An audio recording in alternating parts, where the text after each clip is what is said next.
حلیمہ سعدیہ نے جب واپس کیا نبی پاک صلی اللہ تعالیٰ علیہ وآلہ وسلم کو پھر کچھ وقت اپنی والدہ کے ساتھ گزارنے کا موقع ملا، اور پھر آپ ان کو لے کر آپ کے والد صاحب کی قبر کی طرف گئیں تاکہ ان کے والد کی قبر کی زیارت کی جائے۔ واپسی پر ابوا نامی پہاڑی کے اوپر حضرت سیدہ آمنہ رضی اللہ تعالیٰ عنہ آپ کی طبیعت خراب ہوئی، اور جب آپ کو لگا کہ اب حالت نزع ہے، دنیا سے جانے کا وقت ہے، آپ نے اس وقت جو جملے میرے آقا صلی اللہ تعالیٰ علیہ وآلہ وسلم کو ارشاد فرمائے وہ آج بھی کتابوں کے اندر موجود ہیں اور حرف حرف پورا ہوا۔ حضرت سیدہ آمنہ رضی اللہ تعالیٰ عنہ نے فرمایا تھا، میرے بیٹے میں نے جو خواب دیکھے ہیں اگر وہ خواب سچے ہیں تو مجھے پتہ ہے ایک وقت آئے گا تم اللہ کے رسول ہونے کا اعلان کر دو گے۔ اے میرے بیٹے یاد رکھنا، ہر نئی چیز نے پرانی ہو جانا ہے اور ہر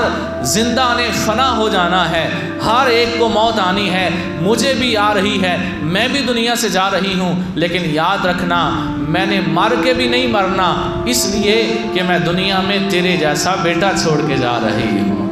میں دنیا سے جا رہی ہوں لیکن میرا ذکر ہمیشہ رہے گا، میرا ذکر کم نہیں ہوگا، میرا ذکر ختم نہیں ہوگا، میں تیرے جیسا پاک بیٹا اور خیر چھوڑ کر جا رہی ہوں۔ یاد رکھنا میں دنیا سے چلی جاؤں گی لیکن میرا ذکر قیامت تک ہوتا رہے گا۔ اور آپ کا یہ جملہ حرف حرف پورا ہوا۔ آج ہم نبی پاک صلی اللہ تعالیٰ علیہ وآلہ وسلم کی پاک ماں کا تذکرہ مسجد میں کر رہے ہیں، اور مورخین نے عمریں لگا دی سرکار علیہ السلام کی والدین کی، آپ کے والدین کی شانوں کو بیان کرنے میں اور کتابیں لکھنے میں۔ اگر بندہ پڑھنے والا ہو تو نبی پاک علیہ السلام کے والدین کی شان میں بے شمار کتابیں، سینکڑوں کتابیں مل جاتی ہیں، اور جمعہ کے موضوعات پر ربیع الاول کے دنوں کے اندر ہمیشہ اور عام طور پر بھی نبی پاک علیہ السلام کی والدہ اور آپ کے والد کا ذکر ہمیشہ بلند رہتا ہے۔ اب میں آپ سے پوچھتا ہوں، لوگ معاذ اللہ نبی پاک علیہ السلام کے علم غیب پر اعتراض کرتے ہیں